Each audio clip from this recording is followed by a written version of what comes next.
Da guarda, está lá no artigo 1583 e 1590. Atribuição dada a um ou ambos os genitores para gerir a vida de seus filhos menores, destinando-se à prestação de assistência material, moral e educacional ao menor.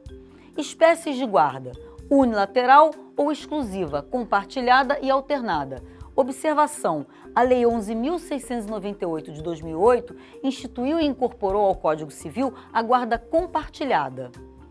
Da guarda: direito ou do dever que compete aos pais ou a um dos cônjuges de ter em sua companhia ou de protegê-los nas diversas circunstâncias indicadas na lei civil. A guarda, nesse sentido, tanto significa custódia como a proteção que é devida aos filhos pelos pais.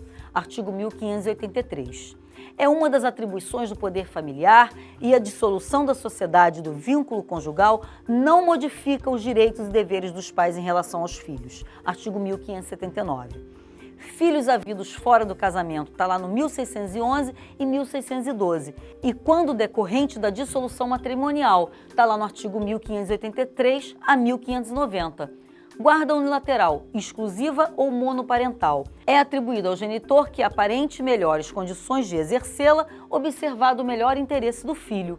Embora unilateral, não prevê a cisão ou a diminuição dos atributos do poder familiar. Artigo 1583, parágrafo 3º.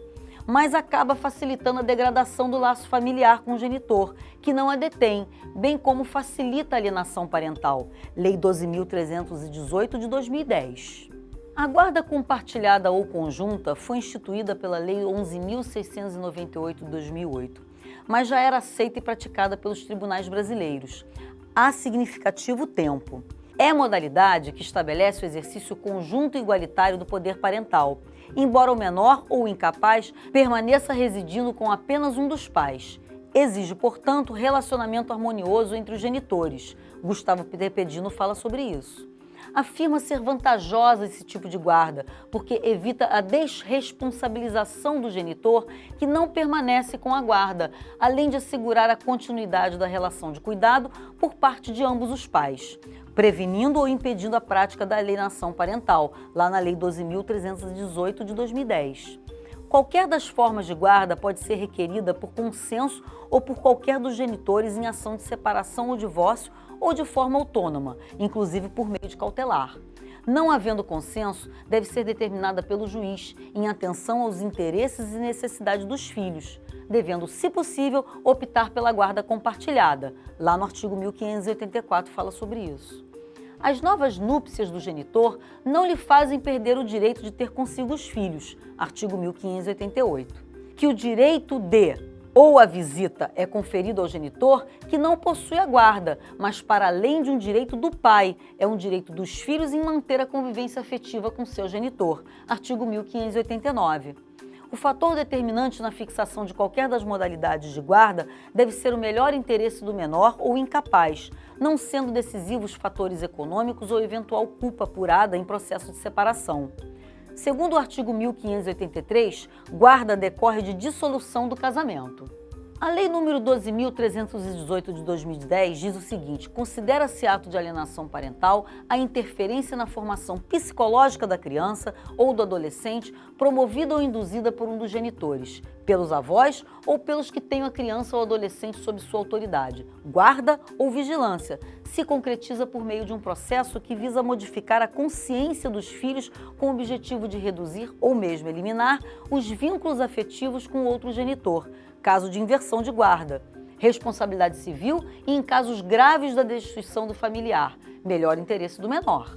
Artigo 2º, 4º e 5º e 6º da Lei de Alienação Parental fala sobre isso. Tramitação prioritária na Justiça. Adoção. Lei 12.010 de 2009. É a nova lei de adoção. Revogou vários dispositivos do Código atual, o 1620 a 1629.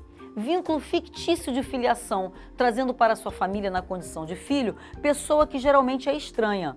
É um ato jurídico. Efeitos são apenas fixados em lei.